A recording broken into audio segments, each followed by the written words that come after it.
I'm speeding. Speeding. 5, 4, 3, 2, 1.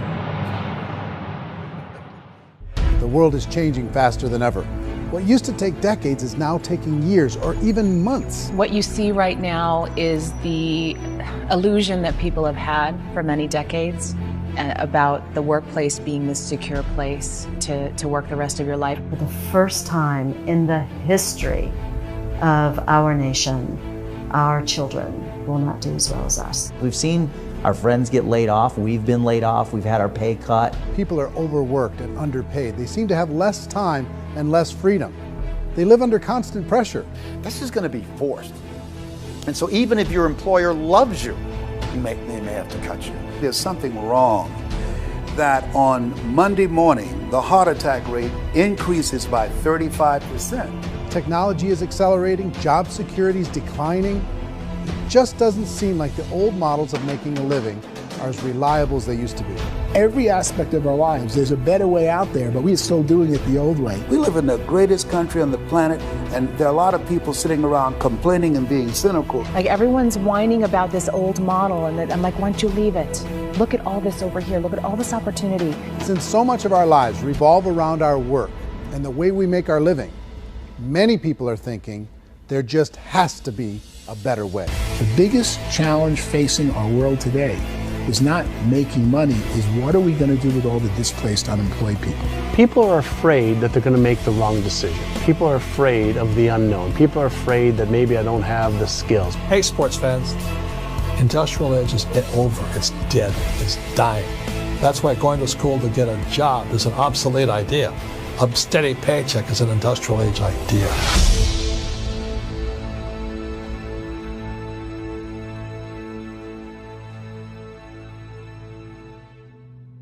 It's the search for answers that has brought us here together today. My name is Eric Worre, and for almost 30 years I've been an entrepreneur, struggling at times, but ultimately succeeding. As a best-selling author, speaker, and business owner, I've spent my entire career helping millions of people around the world to become entrepreneurs. And I believe strongly that there is, in fact, a better way when it comes to how we make a living. The career landscape has changed dramatically, and many are still working in a model that is completely out of date. What worked for previous generations isn't working as well for people today. In this film, we're going to explore 3 important questions. First, what's really going on in our working world today? Second, in this new economy, is it better to become an entrepreneur, or is it safer to work for someone else? And third, if a person decides to become an entrepreneur and start their own business, how can they do it without taking on massive risk? To help in this journey, I've brought together some of the greatest experts and thought leaders in the field of entrepreneurship to share the real facts with you. My intention is to give you new information that will allow you to make choices that are not limited by an old, outdated model. Let's start by understanding what's going on in our working world today.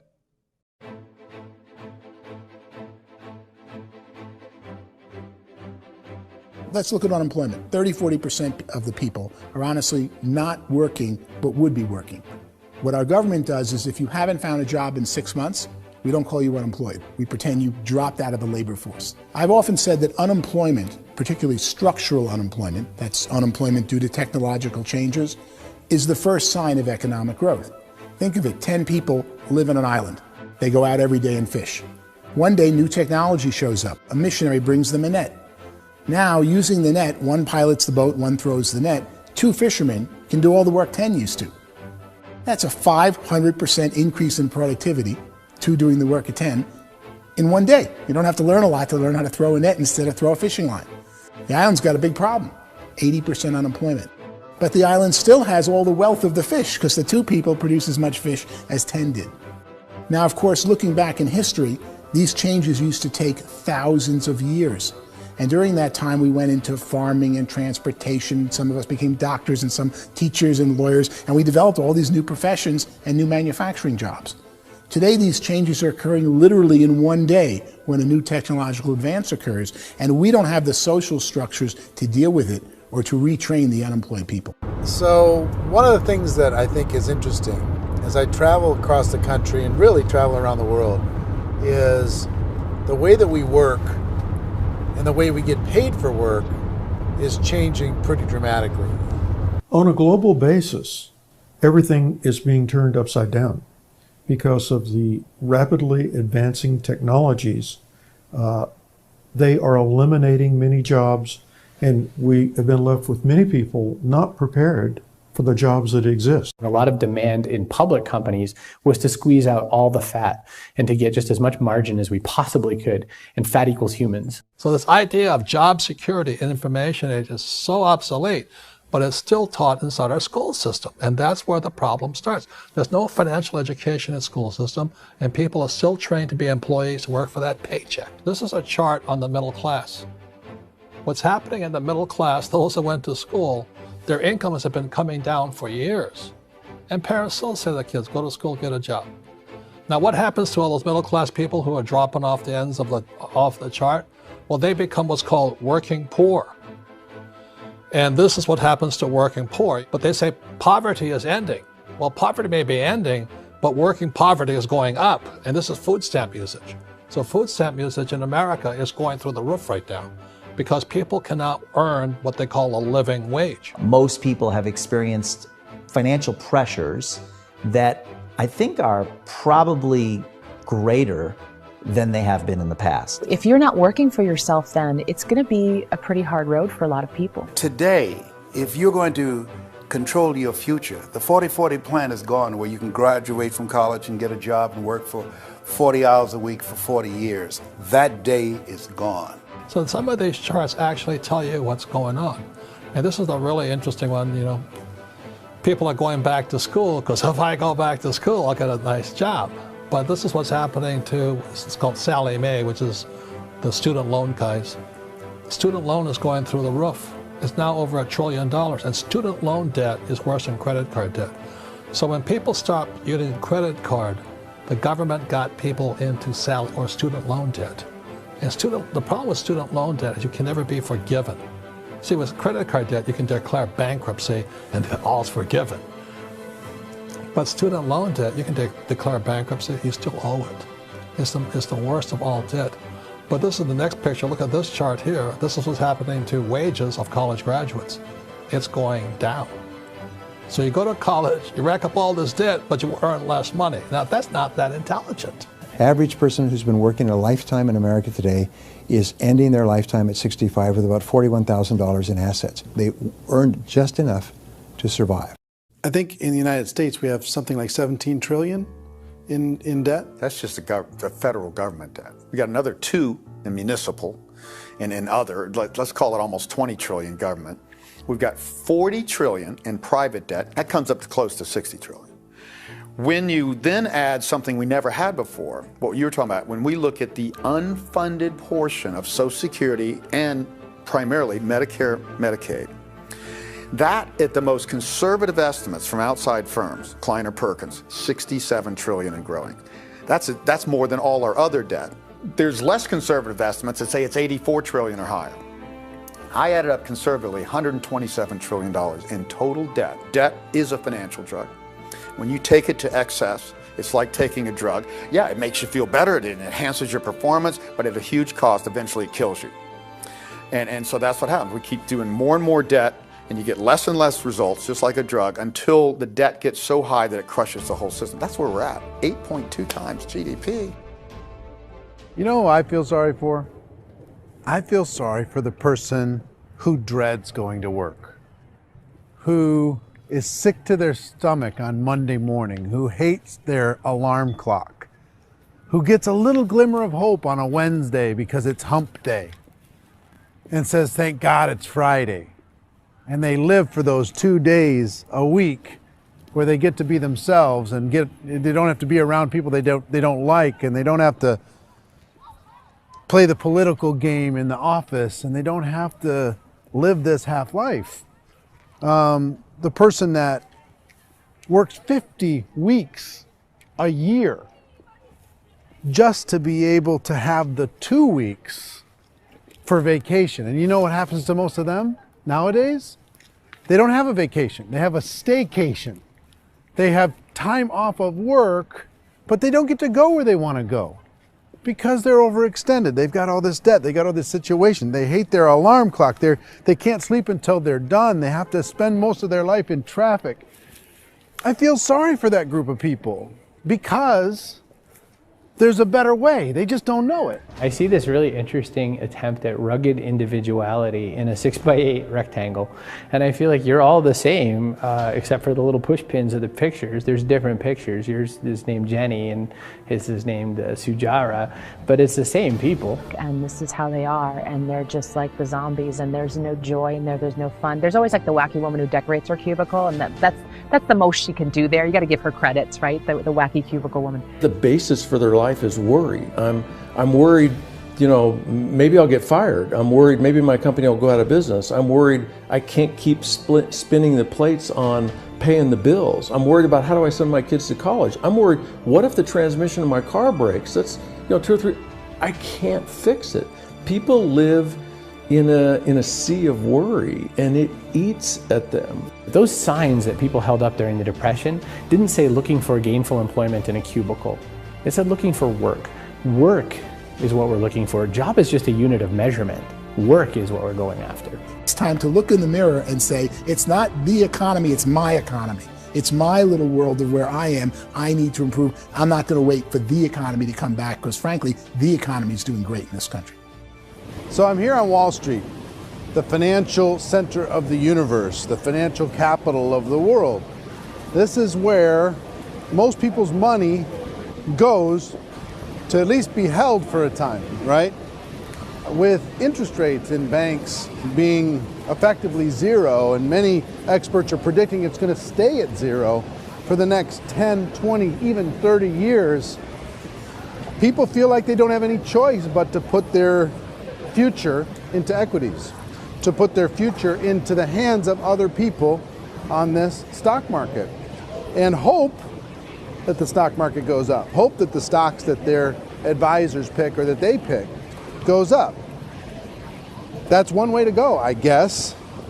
It's my personal belief that if you put your future into the hands of yourself, in other words, you have earning power by yourself, I think you're a better investment than these guys. I think you controlling your future is a better option than handing over your retirement to these guys. The average household income in the United States is approximately $50,000 a year, what they call the middle class. To reach the top 25% of income earners, you'd need to earn at least $90,000 a year. To reach the top 10% would be a household income of $140,000, the top 5%, $190,000, and to be in the top 1%, you'd need a combined household income of at least $380,000 a year. So here's the question. What do you think would give you the best chance to move up and get to the top 10%, the top 5%, the top 1% or beyond? In my opinion, and in the opinion of many, many experts, the answer is to become an entrepreneur, to become your own boss. I think you have to be a business owner. I can't, the only time I ever say to someone it'd be great to be an employee is when they've already told me they've surrendered. I only tell people who are wounded spiritually that they should be an employee. And it's that feeling that you get when you pick up the backpack off the little Cub Scout and say, "Don't worry, little guy, we'll get you back to the camp." You know, it is in no way a kindness when I tell someone they'd be a great employee. The other status symbol really increasingly is lifestyle. And people can own their own business, maybe even work out of their house. That, I tell you, people admire that, like, gosh, I wish I could do that. The spirit of the entrepreneur is to be a risk taker and to be resourceful and unstoppable and to have a vision of yourself beyond where you are and not willing to settle for life as it is. Think about the great entrepreneurs. They're visionary. They have heart. They're willing to do today what others won't so they can do tomorrow what others can't. Personally, I don't think of the new economy, the old economy. I create my own economy. The entrepreneur's in control. I decide what the economy is going to be like. In the world of entrepreneurship, there are no limits. You can make as much as you want, depending on how much you want to work and how smart you are and how great a team you put together. There's no more lifetime rewarding business than being an entrepreneur. Why in America, where anyone could be anything, would people want to give up their freedom and become effectively a modern-day slave, told shut up and be here every morning at 7:30, leave at 5:30, and do what I tell you? If people decide to become an entrepreneur and work for themselves, they have some traditional options, but they're riskier than you might think. Any kind of a retail business, retail build-outs, is extremely expensive. Even just these small little yogurt stores where they're putting little yogurt machines and you get all the different flavors, you're spending $200,000, $300,000, $400,000 to open a yogurt shop. I would love to buy a Dunkin' Donuts, but it's $500,000 or so to start. I don't quite have that just in case money. Risk you can lose it all, and most guys do 2 or 3 times, and even big guys like Branson, because I'm such a fan of his, half his companies don't work. If you make $1 million, your problems are going to go. If you make $1 billion, your problems are really going to go. Just the opposite. You and I know when you're making $1 million, you get $1 million responsibilities. You make $1 billion, you got 1,000 times $1 million responsibilities. And most people say, I'd love to be my own boss. 70% of Americans would love to be their own boss, according to recent polls. But they don't know how to get there. Because what are you going to do? One, you could buy an existing business. If somebody's selling an existing business, you have to ask why. Usually because it's probably hard. It's probably not making as much money as they hope. 2, they could buy a franchise. A little less risk, proven system, but it's expensive to be able to do that. 3, they could start something from scratch.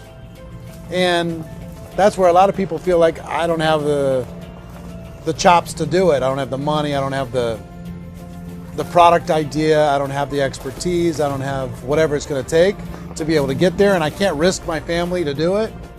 So 4th, they could become an investor. A lot of people in this town invest to try and figure out a way, but you got to be pretty smart with that game too, right? Venture capitalists, who are the very best and most sophisticated in investing in new breakthrough businesses, make it on 1 out of 11. That means 10 out of 11 are mediocre or fail. Most of them fail. That's the risk there. An angel investor is lucky to get 1 out of 15 or 20. A business is a team sport. Like, I have to have accountants, I have to have engineers, I have to have system designers, I have to have sales, marketing, I have to have accounting, I have to have mission statements, I have to have legal and all that. The average Joe Schmo, even me, I go out there, I don't have the skills to put a business together. I think the bottom line for the 4 traditional options is they take money, sometimes a lot of it. They take expertise, and they take time. All of that adds up to just too much risk for most people. I bought a business from somebody else and it was a lot of work. And you start wondering, what did I just buy? Because I guess ultimately I own your email list and I just overpaid for it. People that start their own business, they spend a lot of money, they spend a lot of time, a lot of effort to get things started. And the more you invest on the upfront, the harder you typically work at it. I can tell you what the success rate is of a restaurant. What is it? They're crazy enough. About 90% of them fail. About 90%, in how quickly? Year less. Wow. And if we're talking non-franchise, we're talking franchise, Sure. That's totally different. Yeah. But our students aren't getting franchise restaurants. You got to invest big money. Exactly. And with someone like McDonald's, you've had to work with the company for a long period of time, really know the To even have a business. chance at investing $1 million. Have a chance, and it's a slim chance. What if there was a way that you had all the proven aspects, the comfort aspects, and you could still control your own life? What if there was both? In other words, you didn't have to create everything from scratch. You didn't have to be a super leader. All you had to do, what if there was a proven product already? You didn't have to create the product. And there's a proven system already, proven training already. Everything except an employer. That was the only thing that you didn't have. Do you think more people would be open to working for themselves in that environment?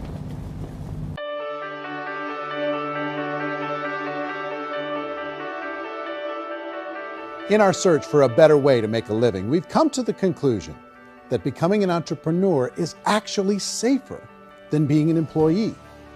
And through our look at the entrepreneurial options, one particular path kept coming up from expert after expert.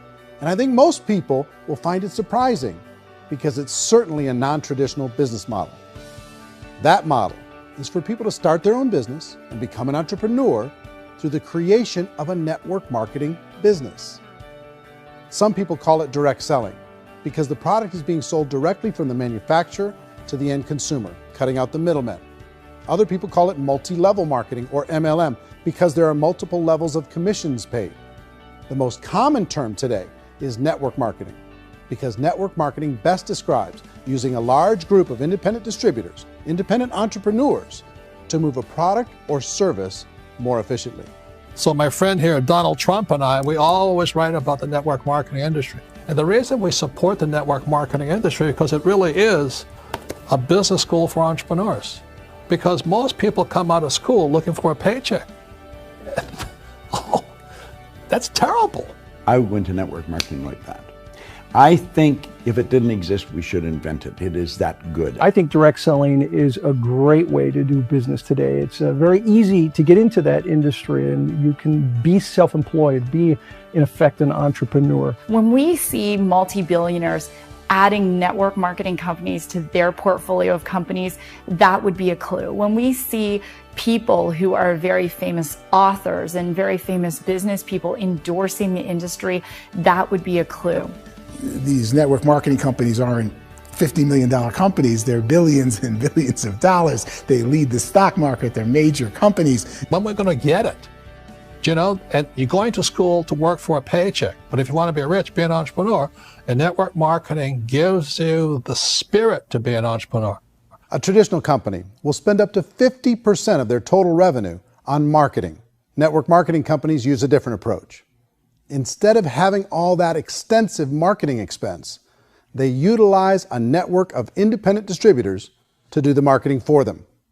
Now, why do they do this? First, because word-of-mouth advertising is so much more effective today than traditional media advertising. Second, some products need to be explained or demonstrated, and an independent salesperson can do that more effectively than an ad campaign. Third, it's completely efficient. The company only pays for the marketing of their product if a sale happens and not before. Imagine if Amazon allowed you to become an independent distributor and paid out 40% of its revenue to that distributor group. All you had to do as a distributor was recommend a product, and if a person bought it on Amazon, Amazon would take care of all the logistics and you'd get paid for bringing the customer. Now imagine you got paid for every purchase that customer made for the rest of their lives. Well, Amazon doesn't offer this option, but network marketing companies do. 85% of all buying decisions in our society are made as a result of word of mouth or reputation. We're recommending things to each other all the time. You know, who's your dentist? Who's your doctor? Who's your lawyer? What detergent, are you using? What legal system are you using? What product are you using? We're talking to each other about the things that we love anyway. When you go into a big box retailer, you're lucky if the clerk looks you in the eye, much less gives you any detailed or accurate information about what you're purchasing. So of course, this personal information, this education coming from a friend, a neighbor, a relative, or even a stranger, but one who has experience with the product is extraordinarily valuable. As a matter of fact, network marketing can educate consumers probably better than any other form of marketing. It certainly can do better than advertising, because advertising usually has a certain hype to it and you can only get limited information. So, network marketing trumps advertising. If you were a typical sales company and you wanted to sell $1 million a month worth of product, you might go find 100 superstar salespeople. The quota would be $10,000 a month. So network marketing as a distribution system just flips the numbers. So we use 10,000 happy, raving fans of a particular product, and we don't concern ourselves so much with how much product each one of them individually sells. If they sell just $100 or $200 a month, and there's 10,000 of them, you're selling $1 million to $2 million a month worth of product. And that's the best way I can explain how network marketing works. This is the marketing arm of the company. There's not money being wasted on bricks and mortar. There's not money being wasted on inventory that's sitting stagnant somewhere. There's not employees standing around that don't have customers. These are people that are going to connect with customers. These companies allow people to become independent distributors for extremely low cost and with no minimum time or sales quota. Essentially, they own their own business and can provide as much or as little sales as they choose. In other words, the distributor gets all the benefits of traditional business ownership without the risk. The advantage of network marketing is the ease of entry, the low risk, and the low startup cost, because almost everything else has very high risk. You can get in for a minimal investment. You're buying into a system that's already been proven, products or services that have been proven to work. The keys to network marketing is providing an opportunity for the masses to get involved, providing an opportunity for the average person who doesn't have the resources to start their own business. All of this so far is fairly straightforward, but network marketing offers another benefit, and it's this benefit that makes it so interesting for entrepreneurs. Network marketing allows a distributor to build their own network of other distributors and then compensates them on the sales created by that entire group. Direct selling is, at its base, very simple. It's the sale of a product or service to an individual on a face-to-face, one-on-one basis, just the way we're talking right now.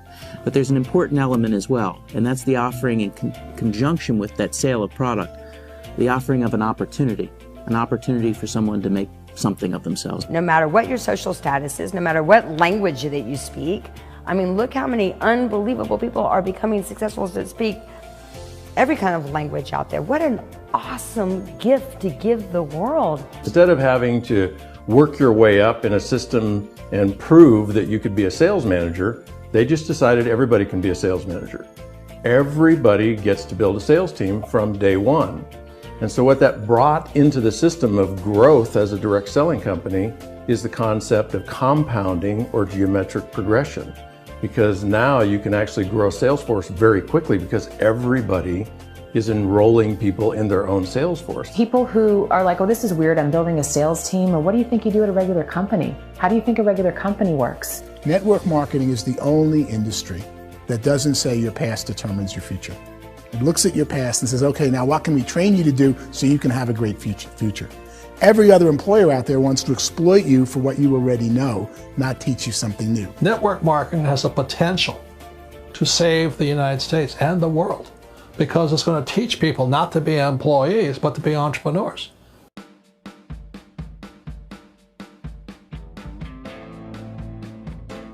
According to the Direct Selling Association, if you add up all the network marketing companies around the world, they combine to do over $178 billion a year in retail sales. To give you an idea of how big that really is, the NFL, the National Football League, does approximately $9 billion a year. The music industry does a little more than $16 billion a year, and the movie industry does about $80 billion a year. Using a conservative average, network marketing companies pay their distributors about 40% of that $178 billion in the form of commissions, which adds up to more than $71 billion a year. That's almost $6 billion a month. It's almost $200 million in commissions every single day. So it's certainly working, and people are making serious money in network marketing. With the growth of the direct selling industry over the last 10, 15, 20 years, we've seen a broader understanding of the channel. We have seen more and more people getting involved in the business, so our penetration in the marketplace has increased, and thus the understanding in the marketplace of who we are has increased. And we've seen non-direct selling companies look at the direct selling model and say, something's going on there. People are making money, companies are being profitable, individuals are being motivated, product is being delivered to market. Maybe we should explore this. Some people think only the people at the top make money. Well, let's take a look at that as well. In the network marketing profession, there are roughly 500 people in the world who earn over $1 million a year. If you round that number up to $2 million a year, that adds up to about $1 billion a year. That takes the $71 billion paid out each year down to $70 billion. So where does the rest of the money go? The vast majority goes to part-time people making anywhere from a few $100s a month to many thousands of dollars a month. It goes to people who choose to make it a full-time career move and earning even more than that. Every day, people are using the money they earn through network marketing to pay off debt, have more fun, and improve the quality of their lives. Everyone I know in network marketing has been doing that since the 50s. They go to work when they want to go to work. They stop working when they want to take time with their children to have a leisurely breakfast and discuss issues and drive them to school. They go back to work when they get home, wherever they're working out of. The biggest thing that I've seen is people that have become much happier in their life. MLM has probably made more millionaires of more people in more countries, and I've spoken to them in 67 countries, than any other single form of business, starting from nothing. If they have a choice between working a job for the next 10 years or working a network marketing business for the next 10 years, the result of working the network marketing business will be better. A lot of people within the industry go on and make this a career and do extremely well at it. Network marketing has been nothing but good for everyone I know that's been involved with it because they did it seriously and they played full out and they've been very successful. It's been a constant barrage of success stories and people showing off stuff that they got as a result of it. How many people are involved? Approximately 16 million Americans and 96 million people around the world are currently participating in network marketing. And in a recent poll, 82% of those people report a good, very good, or excellent experience with network marketing. So people are happy.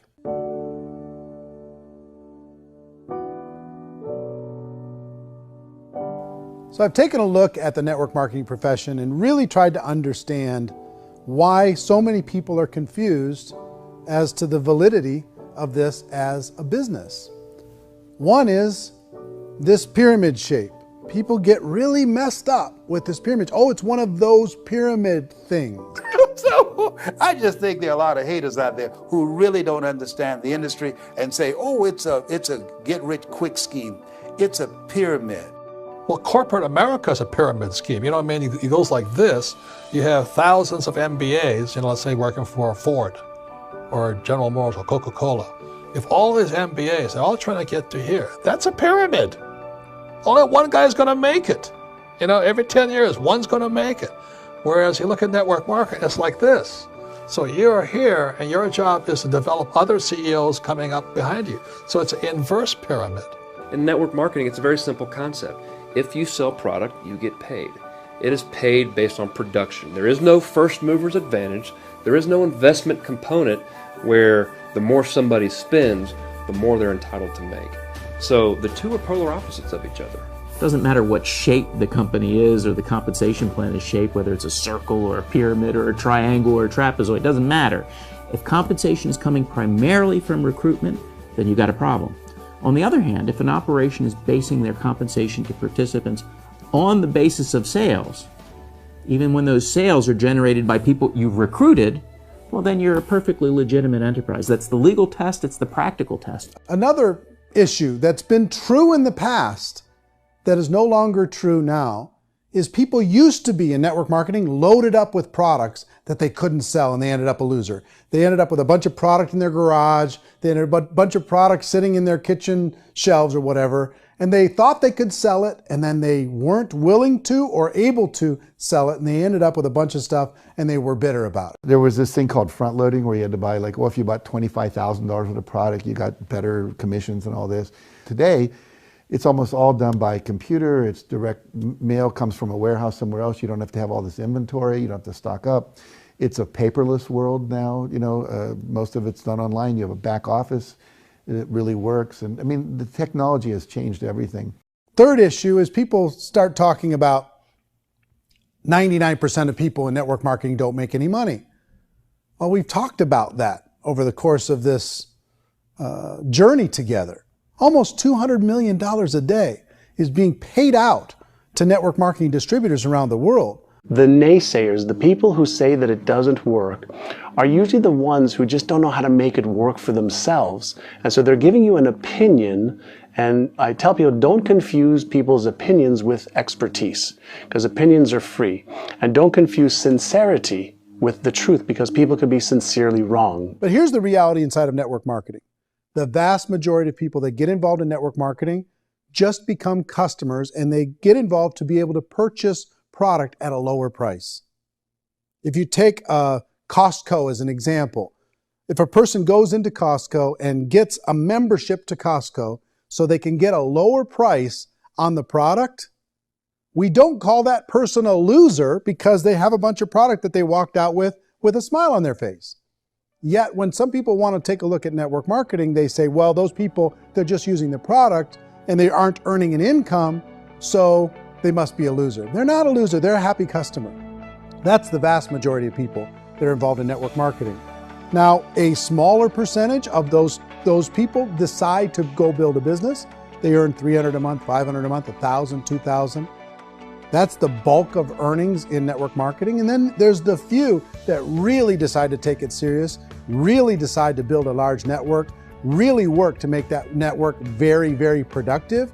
And those people make huge amounts of money and there's no cap.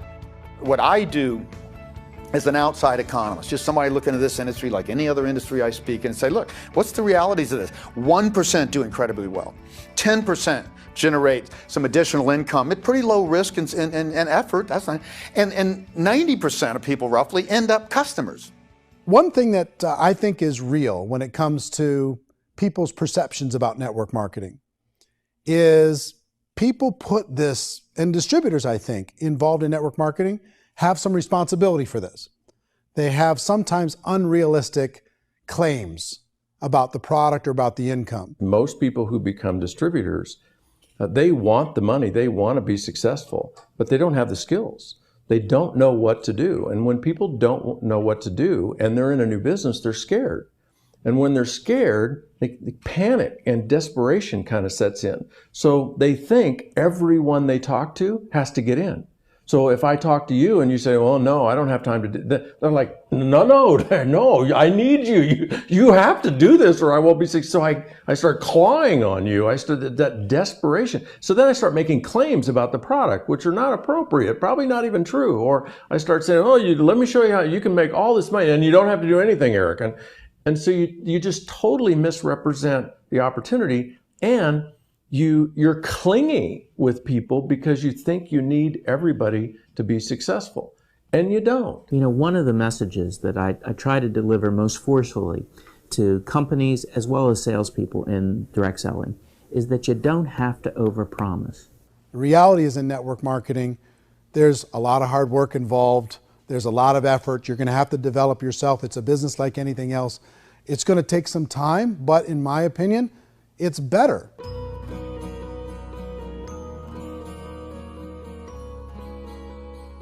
It's light years better for people starting today than it was even 5 years ago. I think it's more widely accepted now, and people understand it is a business. It is being an entrepreneur. It is being a business owner. Our belief system is based upon our evaluation of something.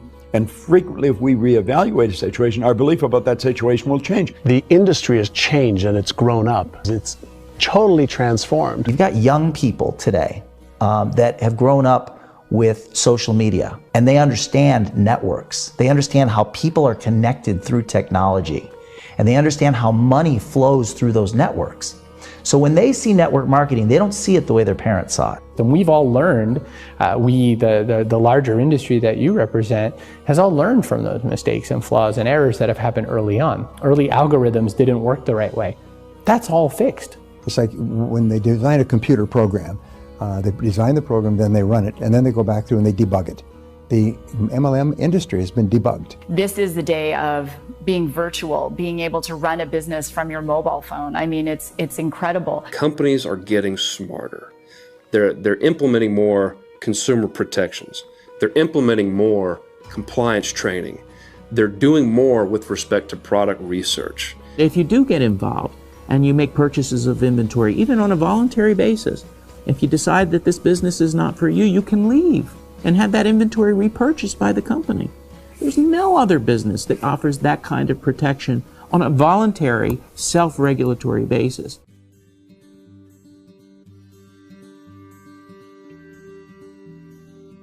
If you decide to look further into a network marketing business in order to generate more cash flow for your family, I would recommend reviewing the following 4 elements. First is the product or service. And on the product or service, I would ask 5 important questions. 1, do you like it? Is it something you would feel comfortable sharing with others? 2, is there a recognized need in the marketplace? It's hard to create a need if one isn't naturally there. 3rd, does the product meet that need? Does it solve a legitimate problem for consumers? And 4th, is it priced to sell? Can it compete in the marketplace? And 5th, is it priced for profit? Is there enough margin for the company and the distributor to be able to generate income for the long term? If you can answer the questions on the product to your satisfaction, the next element to consider is the company itself. Is it well run? Do you believe in the founders or the management team? Do you feel they have what it takes to go all the way? See, it doesn't matter how good the product is if the management can't take care of the company. Good management can change with the times. They can handle adversity. They can make good decisions. Make sure you choose a company that can serve you for a long time. The third element to consider is the compensation plan. And with that, there are 3 important things to look at. First, a brand new person needs to be able to generate some money fairly quickly. It may be an obvious reason, but you can probably imagine the ripple effect of a distributor getting involved and having even a small victory fast. That can only help with the overall success of the organization. Second, a person should be able to develop a moderate part-time income in a reasonable period of time. As they develop their network and as their sales grow, they should be able to enjoy more benefits. And third, for the people who are really serious, for those who decide to really go pro in the network marketing profession, there should be the possibility to make a serious full-time income if they work hard and are committed to developing their skills. If you're comfortable with the product, the company, and the compensation plan, the last thing you should look at is the support that will be made available to you. Does the company have a website? Does it have a solid online reporting tool? Do they have comprehensive training available? Do they host events to help you build your business? If you decide to do this, what kind of a support system can you plug into? Choosing a network marketing company is a personal decision. But evaluating the 4 elements of product, company, compensation plan, and support is a great place to start. Is the company promising that you're going to get rich quick or that you can make a lot of money without a lot of effort? That's a red flag. Is there a product that you really believe in that you think can be sold? Or are you being told by salespeople or the person who's trying to recruit you or by the company itself that don't worry about the product, all you have to do is recruit other people into the business? Red flag, warning sign. If you're hearing that, take a second or even a third look. Get to know the customers, the products, the business, have some success, and see where the opportunities might take you to move up in the organization. You want to find out how concerned are they about my education, my training, and my development? Is there a space for me to grow?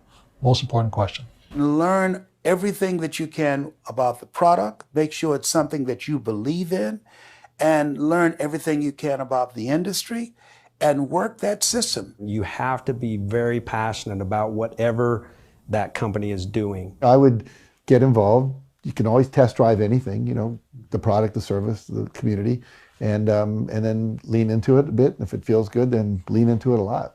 Behind me is the Lincoln Memorial. And this is a place where Martin Luther King Jr. had his famous "I Have a Dream" speech. And at that speech, he talked about his dream for equality for everyone around the world, and that's a noble dream. But I think more people need to remember what it was like when they were kids and the dream was still alive in them.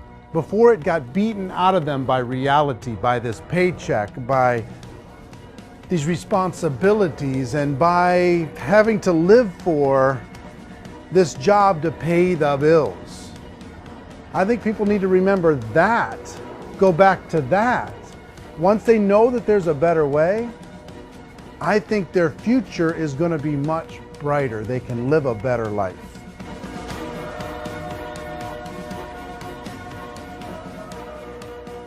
So if you're considering getting involved in a network marketing company, let me offer you just a few pieces of advice.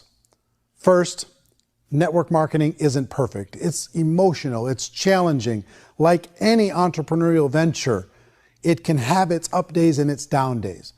But if you have an entrepreneurial bone in your body, it's just better. Second, if you're gonna do it, decide to be professional. Decide to go pro. It's better to do that than just be this amateur sticking your toe in the water. Third, as any professional, you're gonna have to learn some new skills. And I promise you, inside of the network marketing profession, they're not too difficult to learn. Fourth, like anything worthwhile, it's gonna take some time. Don't expect that you're gonna get to the finish line right out of the gate. And fifth, it's worth it. It's worth it to be able to take charge of your life again. It's worth it to be able to control your own financial situation. It's worth it for the people you're going to be able to spend time with. It's worth it for the things you're going to be able to see and the experiences you're going to be able to experience. It's worth it for the causes you're going to be able to contribute to, the lives you're going to be able to touch, the customers you're going to be able to help, the friendships you're going to be able to develop. I promise you, it's worth it. Remember, most people are searching for answers just like you are. But I do have to tell you the catch to network marketing. If there is a catch, if you want to understand this from an emotional point of view, people say, well, it sounds too good to be true. It's not, it's hard work. But here's the catch. Most people still don't understand it. So you're going to have to endure the loss of social esteem from ignorant people. The uneducated will think less of you. Now, if you can handle that, you're on your way. If that's going to destroy you, you know what? Entrepreneurship in general probably isn't in your future. If you can face that catch, you can become unstoppable. I want everyone to really contemplate this if they're not in network marketing. You're in a job, you probably have a mortgage, you have rent, you have debt, whatever's going on. You're in a prison. You work just hard enough to keep them from firing you, and they pay you just enough to keep you from quitting. Come on! I've been there, done that, and bought that t-shirt. In network marketing, if you run into failure, it's really just a homework lesson for yourself. There's no one to blame. You really have no excuse not to be successful. You just don't. People don't want to hear that, but there's so much available to you. If you want to be a good network marketer, be a student to the people above you, be a fellow traveler to the people on the same level, and be a teacher to those below, and know when it's appropriate to do which. People who are not afraid of asking people to buy things, or not afraid of persuading people with a chance they may say no, these people own the future. Nothing happens until something moves. So you got to go move, you got to go do something, or nothing's going to change in your life. In the beginning, you're going to do a lot of things that you don't get paid for. But as you go down the road, you get paid for a lot of things that you don't do. And your job is rehabilitate the spirit, the entrepreneur spirit in all of us. Get it back. Either give it a strong yes or a strong no, but no wishy-washy, dilly-dally stuff in the middle.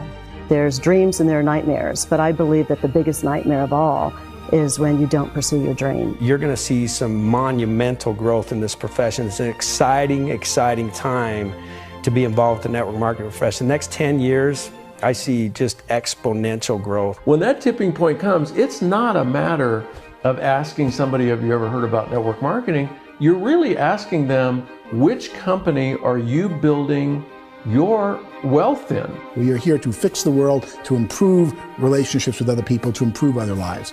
And the real reward comes as an entrepreneur in any level from teaching somebody something and watching them soar. There is no greater reward.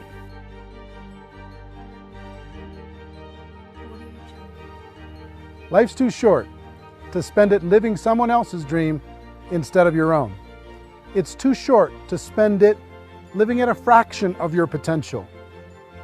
Can being an entrepreneur be a challenge at times? Sure. But here's what you get in exchange. It can be yours. Something that you built, something that you created, something that you made happen. This balloon represents your dream. It represents entrepreneurship.